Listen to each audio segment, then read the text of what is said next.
नमस्कार दोस्तों, स्वागत है आपका अपने चैनल विधि जोशी एकेडमी में। These classes are very very important for your prelims and very very important for your mains. और हम कर रहे हैं Indian contract act and let's start. तो चलिए साहब अपनी क्लास शुरू करते हैं। So we have been doing what? We have been doing contract and within the contract we have completed one topic, that is what the proposal. सबसे पहले हमने पढ़ा था सेक्शन 1 एंड देन सेक्शन 2 का direct cover किया था। Thereafter we started discussion on the topic proposal और उसके जितने भी सब टॉपिक्स हो सकते थे वो सभी सब टॉपिक्स हम लोगों ने कवर कर लिए। Intention to create legal relationship, invitation to offer, cross offer, specific general offer, communication necessary, तो वो सारे टॉपिक्स हम लोगों ने, स्टैंडिंग और कॉन्टिन्यूइंग ऑफर, है ना, वो सभी टॉपिक्स को हम लोगों ने with case laws complete detail में किए हैं। और एक क्लास हम लोगों ने कर डाली उसके बाद में how to write short notes, तो हम लोगों ने शॉर्ट नोट्स पे भी लिखे हुए थे। Now I am moving on to the next topic. तो the name of the topic is what? The acceptance. आज का जो टॉपिक है एक्सेप्टेंस है और आने वाले 3-4 क्लासेस में हम लोग इसी टॉपिक को डिस्कस करने वाले हैं। This is very very important topic and one thing I can assure you, जितना करा रहा हूं, जैसे करा रहा हूं उतना कर लेना। बस उतना करने के बाद अगर कोई क्वेश्चन छूट जाए तो मेरा नाम विजय नहीं, उतना कर डालिए, बस कर डालना, इससे ज्यादा पढ़ने की जरूरत भी नहीं पड़ेगी आपको। तो पूरा कॉन्सेप्ट समझना आप लोगों ने, और जहां जहां मैं कहूंगा कि यहां से प्रीलिम्स का क्वेश्चन बनता है उसको भी ध्यान रखना है। आपके क्वेश्चन सभी बन जाएंगे, लेकिन ध्यान रखना कॉन्ट्रैक्ट एक्ट बहुत इंटरेस्टिंग एक्ट है लेकिन बहुत टेक्निकल है, आपको बहुत अच्छे तरीके से समझना चाहिए। तो let's move to topic of acceptance. This is what acceptance and for that पर यू नो इट, पहले हम लोग सेक्शन 2B पढ़ लेते हैं। इसके लिए पहले ये है आपका section 2B। Section 2B what it says, promise को डिफाइन करता है। क्या कहते हैं? व्हेन द पर्सन, कौन सा person? When the person to whom, वो व्यक्ति जिसको प्रपोजल इज मेड, जिसको प्रपोजल दिया गया है, proposal is made. The person, वो व्यक्ति, कौन सा व्यक्ति? जिसको प्रपोजल स्टेटमेंट दिया गया है। That person signifies his assent thereto, the proposal is said to be accepted. The proposal is said to be accepted. So, when can you say that a proposal has been accepted? आप ये कब कह सकते हैं कि कोई proposal या कोई offer accept हो चुका है? तो as per section 2B, that can be said only when, जिस व्यक्ति को ऑफर किया गया था वो व्यक्ति जब अपनी सहमति उसको दे देता है, सिग्निफाई कर देता है, यानी कि कम्युनिकेट कर देता है, तब हम कहते हैं कि उसने उस ऑफर को एक्सेप्ट कर लिया। Communication of assent, signification of, signifying of the assent, communication of the assent is called acceptance. क्या वैल्यू है इसकी? देखिए आप सब जानते हैं कि जब ऑफर एक्सेप्ट होगा तब ही वो कॉन्ट्रैक्ट में रिजल्ट करेगा, नहीं otherwise it will remain only an offer. अगर ऑफर को एक्सेप्ट नहीं करेंगे तो बात आगे नहीं बढ़ेगी। तो offer when accepted becomes agreement और it results into a binding contract. तो प्रपोजल तो इंपॉर्टेंट है ही है, प्रपोजल की तो अपनी कंडीशन सही है। अब ये मान के चलिए proposal is a valid proposal in all respect, then comes the second step and what is that? That is acceptance. तो now we will have to study for what are the conditions or what are the essentials of a valid acceptance. Valid acceptance होगी तभी contract generate होगा, otherwise नहीं होगा। और section 2B ने कर दिया डिफाइंड आपको। अब इसमें काम की बात यह है, एक्सेप्टेंस तो हो गई आपकी है। नेक्स्ट पॉइंट आपके उसमें आता है कि भैया जितना एक्सेप्टेंस आप करेंगे, है ना, तो ये जो कम्युनिकेशन होगा इसकी वैल्यू क्या होगी। और जहां पर वैल्यू की बात कर रहा हूं मैं इसको, यानी कि इफेक्ट की बात कर रहा हूं मैं। और जब हम इफेक्ट की बात करेंगे तो आपका एक question, at least one question in your prelims will come from this discussion. 3-4 minute का डिस्कशन होने वाला है, वहां से आपको एक क्वेश्चन मिलने वाला है। इफेक्ट ऑफ जानते हैं सब लोग अच्छे तरीके से, है ना, इफेक्ट ऑफ एक्सेप्टेंस। लेकिन इफेक्ट ऑफ एक्सेप्टेंस क्या होता है कि जब proposal when accepted it will become promise, it will become a contract। लेकिन इफेक्ट ऑफ एक्सेप्टेंस को एक आपके विद्वान हुए हैं, उनका नाम है एंशन। क्या नाम है उनका? उनकी लाइनों से क्वेश्चन मिलता है आपको actually. You see the board. एक है एंसन, एक्सप्लेनेशन ऑफ इफेक्ट बाय एंसन, और उनकी एक बुक है एंसन्स लॉ ऑफ कॉन्ट्रैक्ट। उसमें इन्होंने समझाया है कि what is the effect of acceptance, और यहां से क्वेश्चंस कई बार आपको प्रीलिम्स में और मेंस में देखने को मिला है। इनकी वर्डिंग को रट लीजिएगा। क्या कहा है इन्होंने?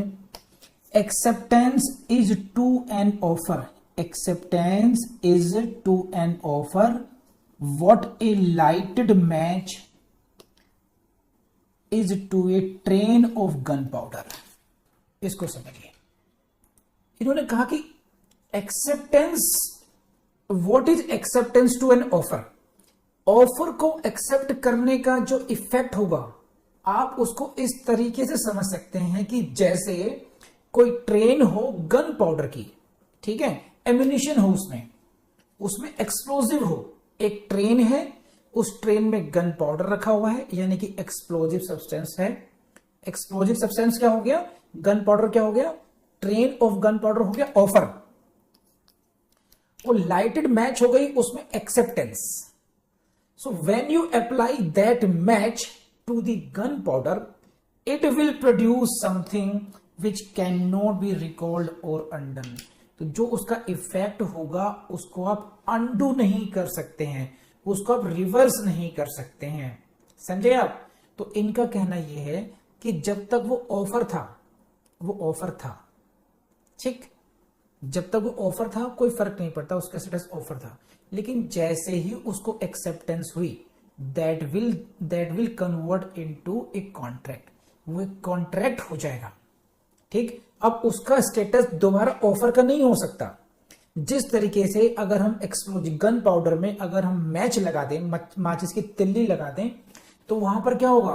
वहां पर एक्सप्लोजन होगा, और जब एक्सप्लोजन होगा वो पूरी ट्रेन जल जाएगी, तो हम उस इफेक्ट को रिवर्स नहीं कर सकते। तो एंसन का कहना यह था कि जो इफेक्ट ऑफ एक्सेप्टेंस है वो इरिवर्सिबल है, इसको रिवर्स नहीं कर सकते आप। एक बार ऑफर की एक्सेप्टेंस कर ली आपने, it means you will have to move forward now a contract comes into existence and both parties become bound.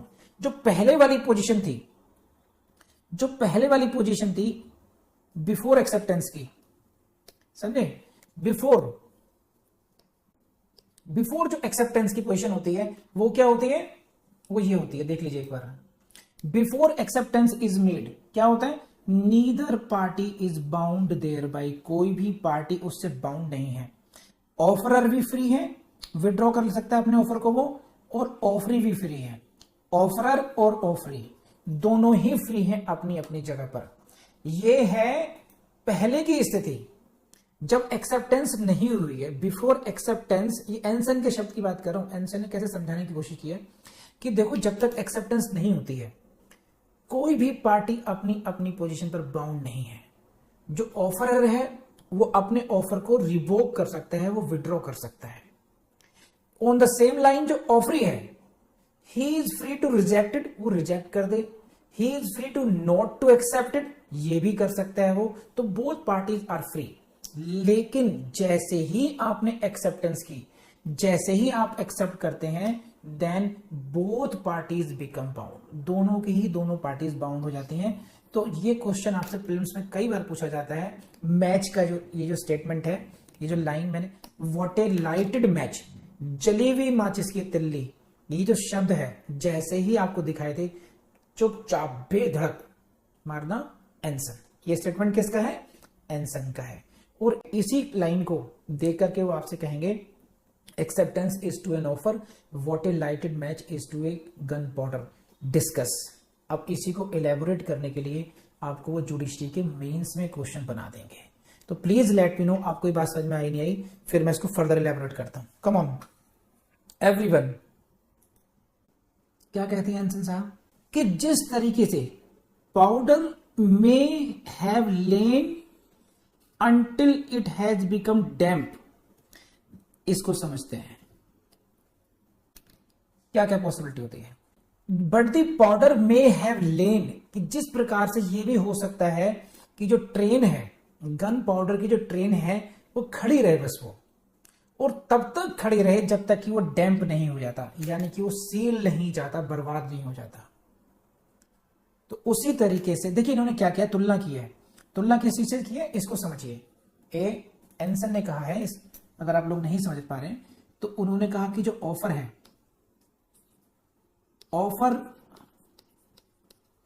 Is like a train of gun powder and acceptance is like lighted match. When offer and acceptance combined, their results contract. Both parties become bound.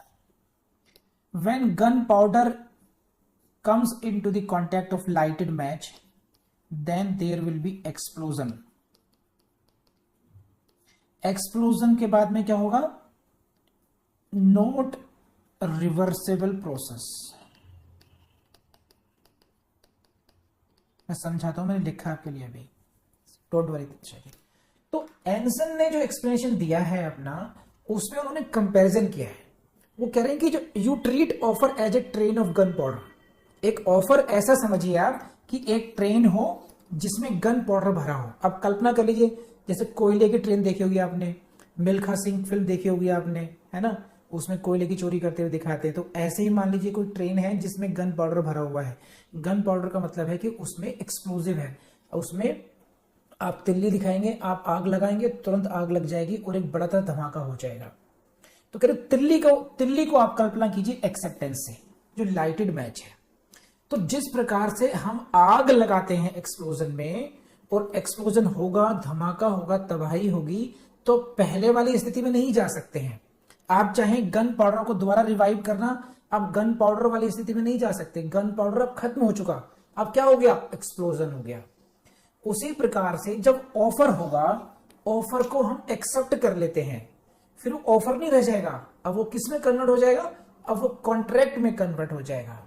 That generates something which cannot be undone. अब हम पहले वाली स्थिति में नहीं जा सकते हैं। पहले वाली स्थिति क्या थी, before acceptance none of party bound. पहले कोई भी पार्टी बाउंड नहीं थी। मेरा ऑफर है, आपका एक्सेप्टेंस हो ही नहीं रहा, हम अपने ऑफर को वापस ले सकते हैं, हमें कोई मतलब ही नहीं। लेकिन आफ्टर एक्सेप्टेंस क्या होगा, क्योंकि कॉन्ट्रैक्ट हो जाएगा, तो उस केस में बोथ पार्टीज बिकम बाउंड। अब दोनों ही की दोनों पार्टीज उससे बाउंड हो जाती हैं। तो ये एक अपना तरीका था एंसन का इफेक्ट ऑफ एक्सेप्टेंस को समझाने का, और यहीं से प्रीलिम्स से क्वेश्चन भी आएगा और यहीं से मेंस से क्वेश्चन भी आएगा। अब समझ में आया नहीं आया आपको बताइए मुझे। इसी को उन्होंने फर्दर इलैबोरेट किया है। कैसे किया, इस लाइन को पढ़िए कि जैसे ये एक संभावना है, powder may have lain until it has become damp. ये एक पॉसिबिलिटी है नंबर 1, कि जिस प्रकार से पाउडर ये हो सकता है पड़ा रहे बहुत दिनों तक, है ना, जिस तरीके से पाउडर, जो गन पाउडर बहुत दिनों तक अगर पड़ा रहेगा वो, तो वो सील सकता है, दैट बिकम यूजलेस। उसी प्रकार से ऑफर अगर एक्सेप्टेंस नहीं होती है उसकी, देन ऑफर में लैप्स, ऑफर अपने आप में लैप्स कर जाता है if it is not accepted with in the reasonable time. उसी प्रकार से ऑफर जो है लैप्स कर जाता है। या ये हो सकता है जैसे ट्रेन, जो ड्राइवर है वो ट्रेन को हटा सकता है वहां से, उसी प्रकार से जिस व्यक्ति ने ऑफर दिया है, ऑफरर है, वो अपने ऑफर को हटा सकता है, यानी कि वो उसको रिवोक कर सकता है। ये दूसरी सिचुएशन है। तो एक्सेप्टेंस से पहले क्या क्या संभावना बनती है कि ऑफर लैप्स हो सकता है ऑटोमेटिकली, या फिर यह भी संभावना बनती है कि जो ऑफरर है वो अपने ऑफर को रिवोक कर दे वो। तो ये दोनों संभावनाएं बनती हैं। और तीसरी संभावना आप ये कह सकते हैं कि ऑफर ही कहे कि मैं रिजेक्ट कर रहा हूं उसको, हमें ऑफर को एक्सेप्ट ही नहीं करना। तो कुल मिलाकर के बात यह है कि जब तक एक्सेप्टेंस नहीं है Offerer and offeree, both parties are free in their own field. They are not bound with their promises. But after the acceptance, both become bound by the contract which comes into existence after such acceptance. So this was the concept of Anson. I try to make you understand everything. Please let me know आपको समझ में आई नहीं आई बात, और इसके बाद में हम लोग आगे चलते हैं बस. तो ये हुई ऑफ एक्सेप्टेंस की value. It will produce something which can not B undone now. अब समझो इतनी अगर वैल्यूएबल चीज है, ठीक है, तो उसकी इंपॉर्टेंस ज्यादा हो गई, तो उसके लिए कुछ फॉर्मेलिटीज होंगी, कुछ एसेंशियल एलिमेंट्स होंगे जो कि अब आपको समझने हैं. ठीक, अब समझने हैं आपको ये बेसिक बात. अब आ जाइए कैसे कैसे क्या है, एसेंशियल्स पर आ जाते हैं कि what are the essential elements of the acceptance. और ये बहुत सीधा सा डायरेक्ट क्वेश्चंस आपके मेंस में भी, आपके एलएलबी एग्जाम में मिला होगा. What do you mean by the acceptance, what are the essential elements of acceptance. Acceptance से आप क्या समझते हैं और एक्सेप्टेंस के आवश्यक तत्व कौन कौन से हैं, ये आपके एलएलबी में पूछा जाता है डायरेक्ट क्वेश्चंस. लेकिन यहाँ पर हम लोगों ने जुडिशरी के पॉइंट ऑफ व्यू समझना है, कहाँ से प्रीलिम्स कहाँ से मेंस. ठीक, अब समझते हैं क्या क्या देखिए. और ये जो एसेंशियल से हमने ड्रॉ कहां से किए उसको समझते हैं. सीधी बोर्ड नाउ. पहली बात,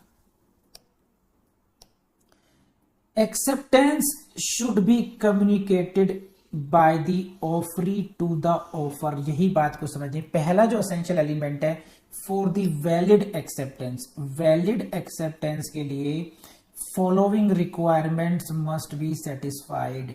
निम्नलिखित रिक्वायरमेंट सेटिस्फाई होनी चाहिए, और उसमें पहले नंबर पर है क्या है, एक्सेप्टेंस शुड बी कम्युनिकेटेड. देखो बहुत बढ़िया चीज है, शुड बी कम्युनिकेटेड एक बात.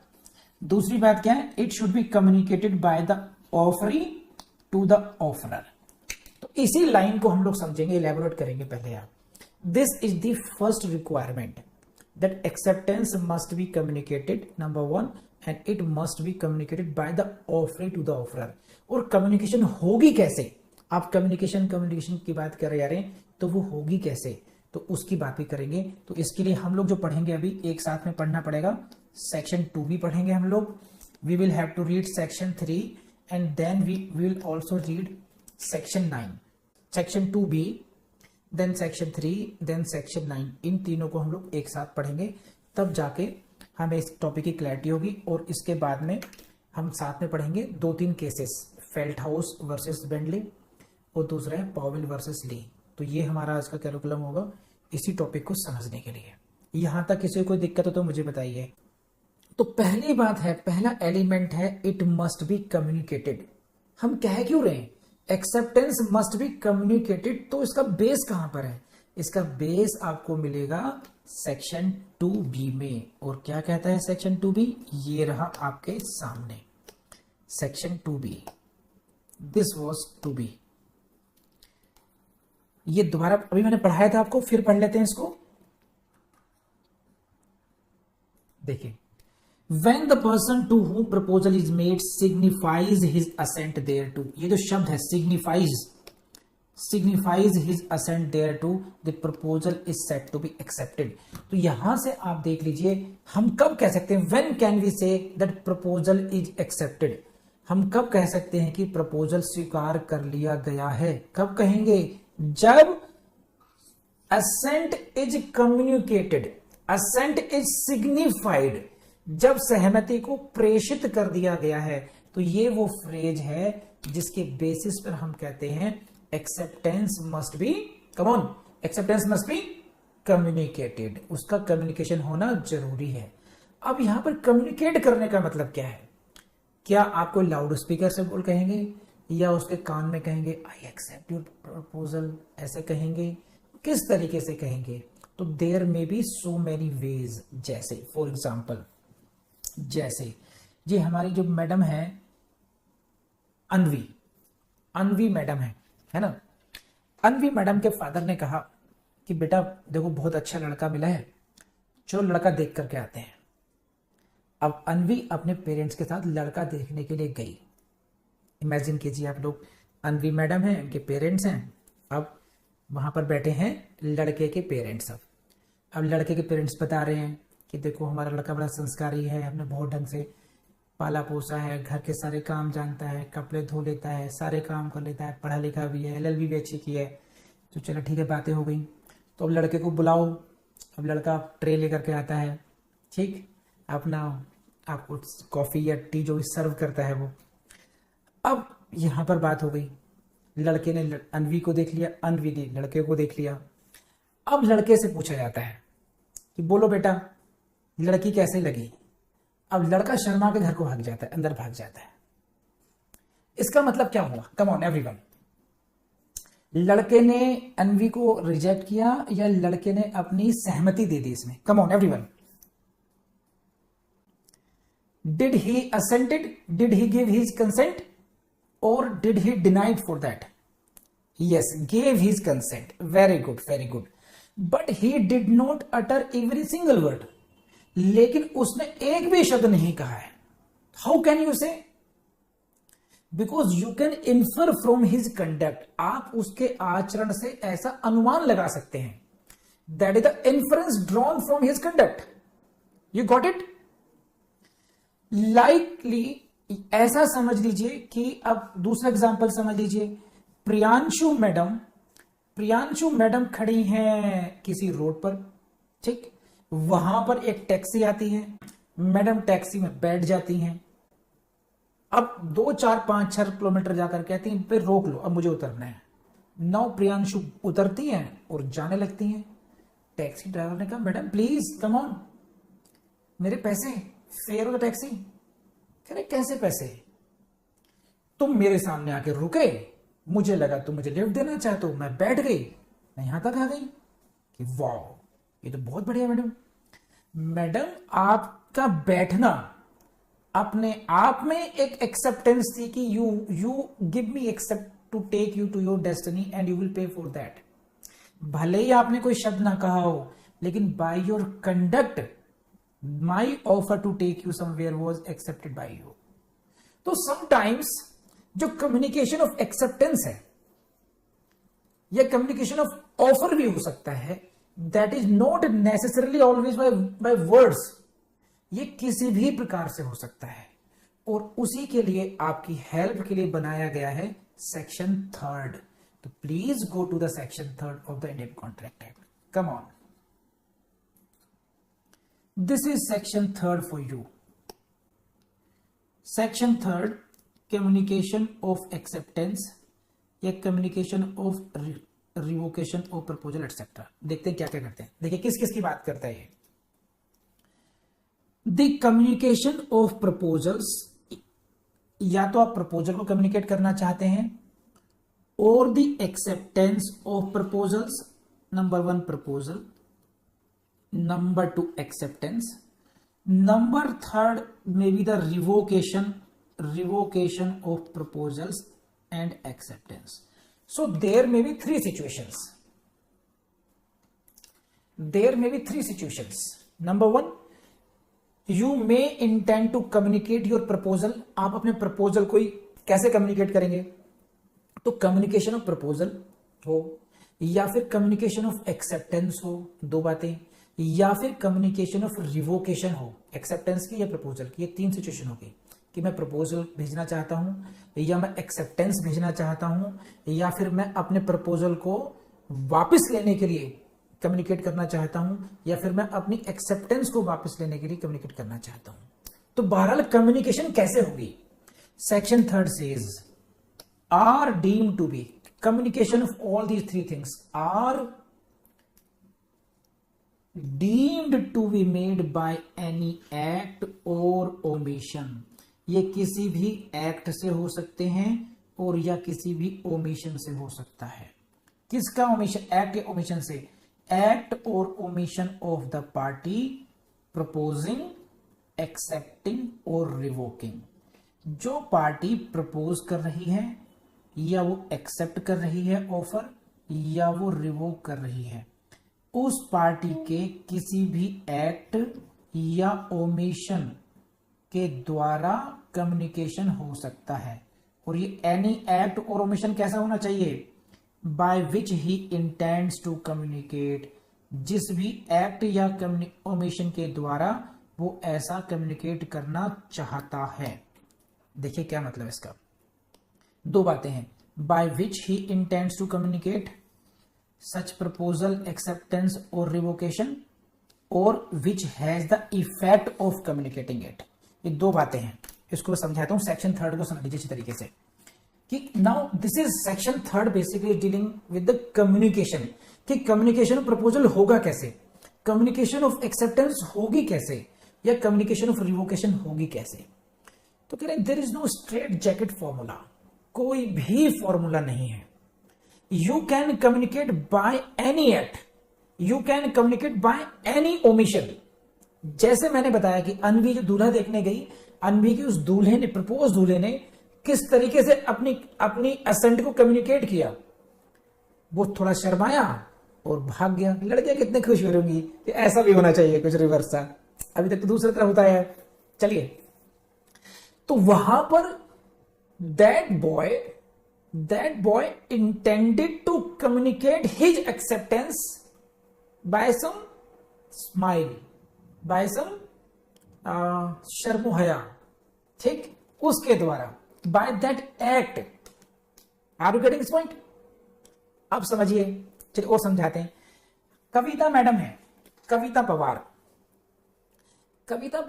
जी के हस्बैंड से बात चल रही है, आपस में कम्युनिकेशन हो रहा है इनका। तो हस्बैंड कह रहा है कि भाई इस बार जो है ना हम लोग ऐसा करते हैं, गोवा घूम के आते हैं, या फिर एक काम करते हैं, हम दोनों ससुराल चलते हैं, मतलब मेरे घर चलते हैं, बहुत दिन हो गए हुए। तो यह है प्रपोजल कविता पवार जी के हस्बैंड का। अब कविता पवार जी ने क्या किया, ये गई किचन में, है ना।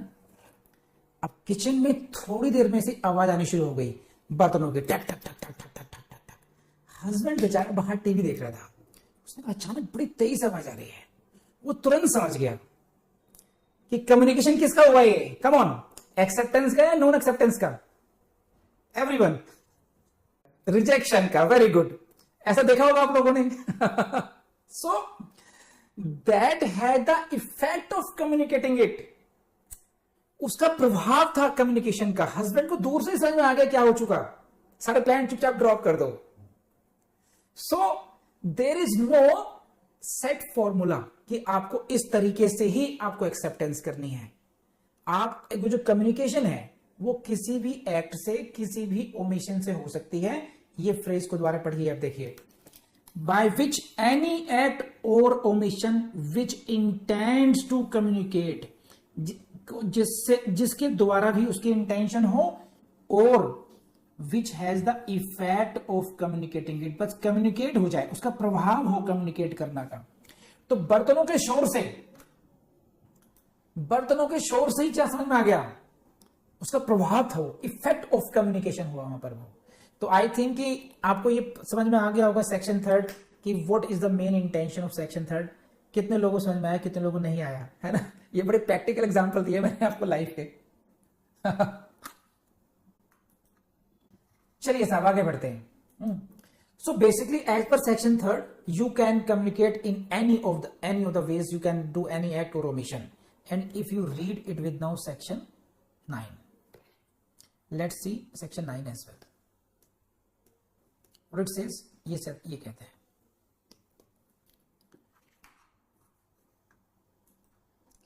insofar the proposal or acceptance insofar as the proposal or acceptance of any promise is made in words में अगर होती है, the promise is said to be express। जब हम शब्दों के द्वारा बयां करते हैं एक्सेप्टेंस को या प्रपोजल को, तो हम उस प्रॉमिस को बोलते हैं एक्सप्रेस प्रॉमिस, ठीक है। और जब हम करते हैं अदर देन इन वर्ड्स, शब्दों से अलग यानी कंडक्ट से, then we say it is the case of implied promise। तो basically section 9 says about the express promise और implied promise। और यहां से भी क्वेश्चन आते हैं, जब आप वर्ड्स में कम्युनिकेट करते हैं, you say something, you utter any word, it's an express promise। when you write, again you are using the words, this is an express promise।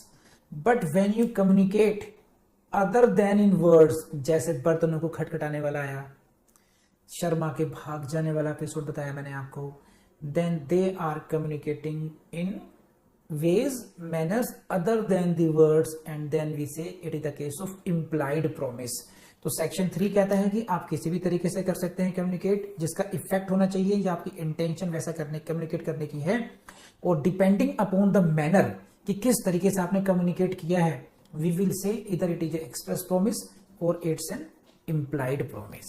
तो please let me know section 9 and section 3 and section 2B, ये 3 sections मैंने आपको पढ़ाए हैं. आपको I believe आपको समझ में आया होगा, और हम चलते हैं अगली यात्रा पर. अब दोस्तों मुझे पूरी उम्मीद है कि ये वीडियो आपको बहुत पसंद आया होगा. एंड देखिए अपने YouTube चैनल को, आपका अपना YouTube चैनल है विधिशूल एकेडमी, इसकी प्लेलिस्ट को जरूर टाइम देकर के आप देखते रहिए. We are constantly updating those. तो कौन कौन से वीडियोस हम डाल चुके हैं, आपको यकीन मानिए जुडिशरी की कोचिंग के लिए या फिर इस लेवल के किसी भी एग्जाम के लिए आपको कहीं भी जाने की जरूरत नहीं होगी. Thank you very much.